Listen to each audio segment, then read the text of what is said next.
గురించి మీరు మాట్లాడడం అనేది సిగ్గుచేటు. మానుకోట ఘటన జరిగినప్పుడు మీరెక్కడ? మీరు నాయకుడిగా చెప్పుకునేటువంటి మోడీ గారి కోవట్టైన రేవంత్ రెడ్డి ఎక్కడ?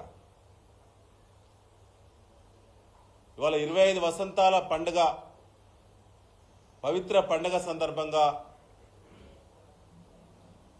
ఒక చరిత్ర గల పార్టీ కేసీఆర్ గారి నాయకత్వంలో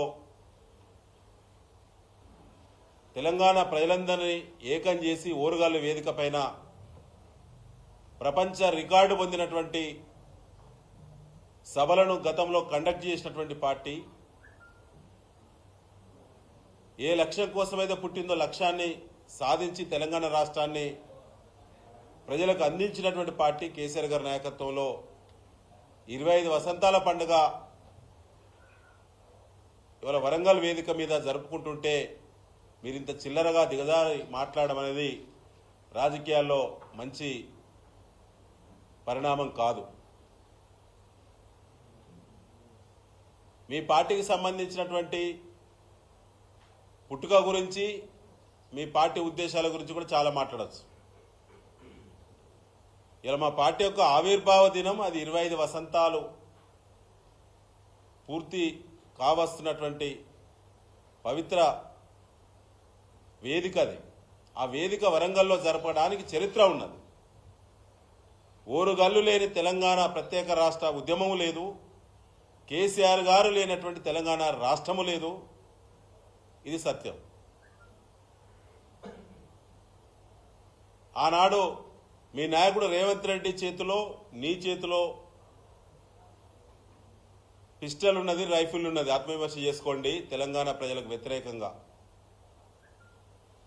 ఈనాడు AK-47 పెట్టుకొని తిరుగుతున్నారు కావచ్చు మీరు తెలంగాణ రాష్ట్రంలో రాజకీయాలు చేస్తూ. కానీ ఆత్మవిమర్శ చేసుకోవాలి. కేసీఆర్ లేని మీ భవిష్యత్తు లేదు. తెలంగాణ రాష్ట్రం ఏర్పడితేనే మీ నాయకుడు ముఖ్యమంత్రి అయిండు, మీరు ఎమ్మెల్యే అయిండు. ఒకసారి మీరు ఆత్మవిమర్శ చేసుకోవాలి. రాజకీయ విమర్శలకు ఒక పరిధి ఉంటుంది, ఒక పద్ధతి ఉంటుంది.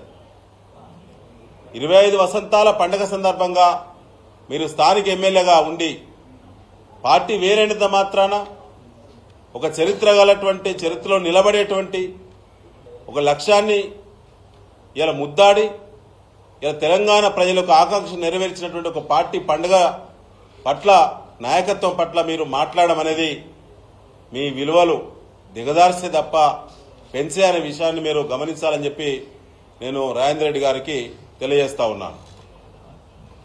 ఎప్పుడు అభివృద్ధి గురించి ఎప్పుడు మాట్లాడతారు మీరు ఈ మధ్యలో? అయ్యా నగరాన్ని మీరే కట్టినలు అంటే ఎందుకంటే చంద్రబాబు నాయుడు గారు కూడా హైదరాబాద్ను మేమే నిర్మించినాం అన్నట్టు ఉన్నది మీ యొక్క భావన. ఇవాళ ఇచ్చిన మాట తప్పి హామీలు నెరవేర్చక అడ్రస్ లేకుండా పారిపోతున్నారు మీ ఎమ్మెల్యేలు. ఒకసారి ఆత్మవిమర్శ చేసుకోండి. ఇవాళ ప్రజల్లో తిరిగే పరిస్థితి లేదు. భారతదేశ ప్రజాస్వామ్య వ్యవస్థలో ఏ రాష్ట్రంలో కూడా, ఏ రాష్ట్ర ప్రభుత్వం కూడా ఏర్పాటు చేసిన 15 నెలల్లో ప్రజలకు వెళ్ళలేనటువంటి దీనస్థితిలో ఇవాళ మీ ప్రభుత్వం ఉన్నది, రేవంత్ రెడ్డి ప్రభుత్వం ఉన్నది. ఇవాళ వరంగల్లో ఏం ఉద్ధరిస్తారని చెప్పా.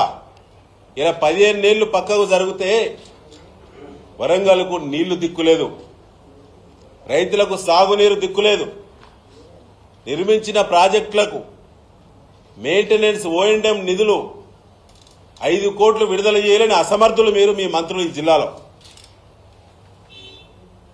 దేవాదుల ప్రాజెక్టు పడకేసింది, జనగామ ఎగువ ప్రాంతం ఎండిపోతున్నది, భూపాలపల్లి, డోర్నకల్ లాంటి టేలెండ్ ప్రాంతాలు మొత్తం కూడా ఇవాళ పశువులు మేత మేసే పరిస్థితి వచ్చింది, పచ్చటి పంటలు. అసలు ఈ జిల్లాకు మీ మంత్రులు ఉన్నారు, మీకు ఇద్దరు. ఈ జిల్లాలో మీరు ఎమ్మెల్యేలు ఉన్నారు. మీ అందరూ కలిసి ఒక్క దిక్కు కూడా కూసోలేని దుస్థితి ఉన్నటువంటి మీ పార్టీ, మా పార్టీ గురించి మాట్లాడే హక్కు మీకు లేదు. ఇవాళ మీ పార్టీ యొక్క అనేక కుంభకోణాలు కోర్టుల్లో ఉన్నాయి. మీ పార్టీ చేసేటువంటి, మీ ప్రభుత్వం చేసేటువంటి అనేక దందాలు, ఇసుక దందాలు ఇవాళ రికార్డులకు ఎక్కినాయి. ఒకసారి ఆత్మవిమర్శ చేసుకోవాలి కాంగ్రెస్ పార్టీ నాయకులు. అయ్యా నేను అంటున్నా, పూర్వపు వరంగల్ జిల్లానే ఇసుకకు ప్రధానమైనటువంటి కేంద్రం ఇవాళ గోదావరి ప్రాంతం.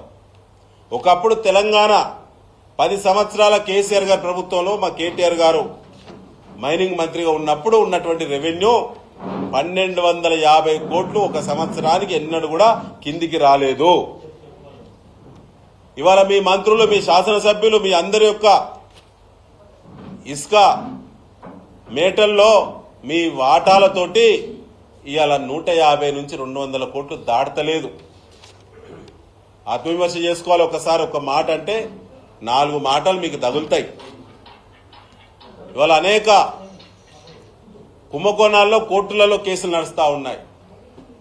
ఇలా కోర్టులు నోటీసులు ఇస్తే కూడా, హైకోర్టు నోటీసులు ఇస్తే కూడా మీ ప్రభుత్వం, మీరు, మీ మంత్రులు, మీ ముఖ్యమంత్రి, మీ ఉత్తమ్ కుమార్ రెడ్డి, మీ ఎమ్మెల్యేలు వాటాలుగా పంచుకున్న రైతుల పైసలు, రైతుల ధాన్యం పైసలు వాటాలుగా పంచుకున్నటువంటి ఆధారాలతో కూడినటువంటి కేసులు హైకోర్టులో నడుస్తున్నాయి. ఆత్మవిమర్శ చేసుకోవాలి ఒకసారి. ఇవాళ ఎక్కడ కూడా హరీష్ రావు గారు మొన్న ప్రెస్ మీట్ పెట్టినప్పుడు వరంగల్ జిల్లాకు చెందిన కాంగ్రెస్ మంత్రుల గురించి కానీ, ఎమ్మెల్యేల గురించి కానీ, ఎవరి గురించి ఒక పల్లెత్తి మాట కూడా అనలేదు. ఉలిక్కి పడద్దు రాజేందర్ రెడ్డి, ఉలిక్కి పడద్దు. పాత రోజులన్నీ ఇవాళ ప్రజలు మార్పనంగానే మీకు అవకాశం రావచ్చుగాక, కానీ ఇలా ప్రజలు తలపట్టుకునే పరిస్థితికి మీరు తీసుకొచ్చిండ్రు ప్రజలను. ఆత్మవిమర్శ చేసుకోవాలి గ్రౌండ్లో ఏముందనేది. అదేవిధంగా ఇవాళ ఏప్రిల్ 27 వరంగల్ వేదిక మీద కేసీఆర్ గారి నాయకత్వంలో 25 వసంతాల పండుగ వేదిక అవుతున్న శుభవేళ పూర్వపు వరంగల్ జిల్లా ఉద్యమకారులు, పూర్వపు వరంగల్ జిల్లా త్యాగదనులు, పూర్వపు వరంగల్ జిల్లా ప్రజాప్రతినిధులు, మాజీ ప్రజాప్రతినిధులు, గ్రామ స్థాయి, పల్లె స్థాయి నుంచి రాష్ట్ర స్థాయి వరకు ఉన్నటువంటి నాయకులందరం కూడా కలిసికట్టుగా ఆ యొక్క పండుగను బ్రహ్మాండంగా విజయవంతం చేస్తాం. చరిత్రలో నిలబడేటువంటి సభలు నిర్వహించినటువంటి అనుభవంతో వరంగల్ యొక్క కీర్తి ప్రతిష్టను మరొకసారి రాష్ట్ర స్థాయిలో, ముఖ్యంగా కేసీఆర్ గారి నాయకత్వంలో బీఆర్ఎస్ లో మరొకసారి చరిత్ర సృష్టించేటువంటి సభను నిర్వహిస్తాం. ప్రజల యొక్క ఒత్తిడి కూడా అదే స్థాయిలో ఉన్నది. కాంగ్రెస్ మోసాలకు దెబ్బతిన్న, మోసపోయిన అన్ని వర్గాల ప్రజలందరూ కూడా ఇవాళ సభ ఎప్పుడెప్పుడు అని చూస్తా ఉన్నారు. తప్పకుండా ప్రజలకు సంబంధించిన అన్ని రకాల వసతుల కల్పనతోటి సభను నడిపిస్తామని చెప్పి కూడా ఈ సందర్భంగా తెలియజేస్తా ఉన్నాం. నరేంద్ర